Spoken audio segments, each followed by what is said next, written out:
Dans cette vidéo, on va présenter les outils spéciaux retrouvés dans Magix Photo Graphic Designer.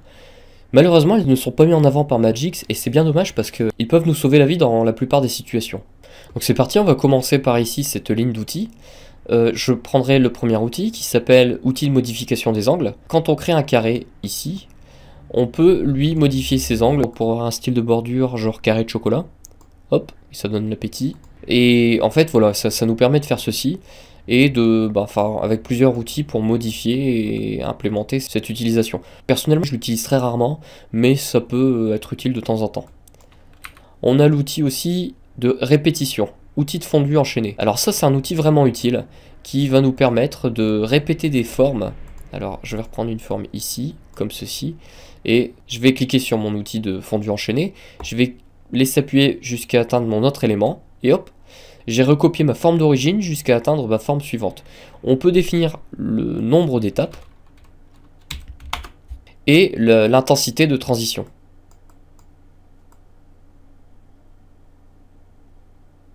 C'est quelque chose qui se veut très créatif et qui permet d'inventer de nouvelles choses. On peut aussi combiner une forme complètement différente de la première. Par exemple ici, je fusionne ces deux formes avec combiner les formes additionnées.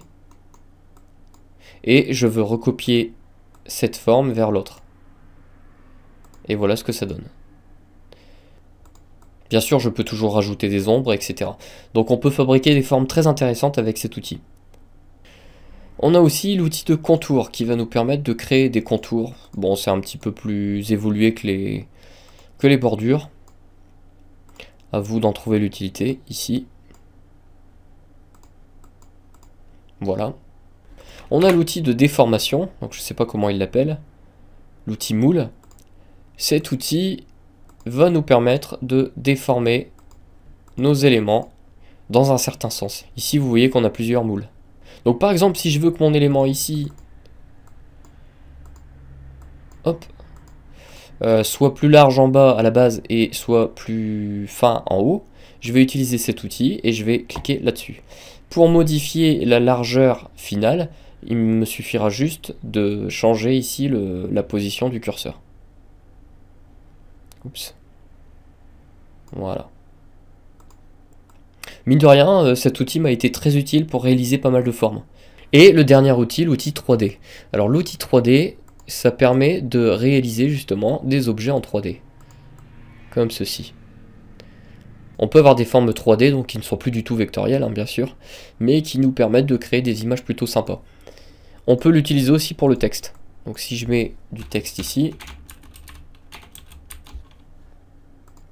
et que j'utilise mon outil en 3D, je vais pouvoir le bouger et l'utiliser, l'afficher en 3D. Un dernier outil qu'on pourrait penser, c'est le Clip View. Le Clip View, ça permet d'enfermer plusieurs formes dans une seule. Donc si j'utilise plusieurs éléments ici, et que derrière je voulais l'enfermer dans une étoile, comme ceci,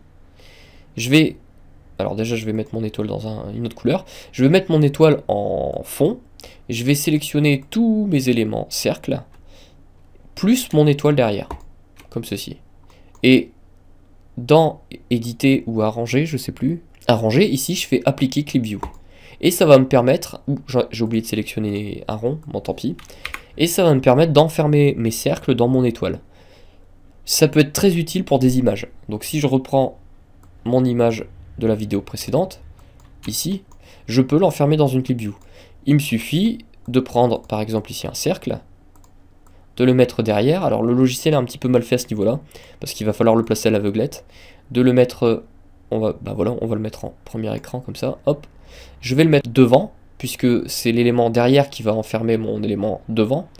Et je sélectionne tout. Alors Clip View, je crois que c'est la touche Q, simplement.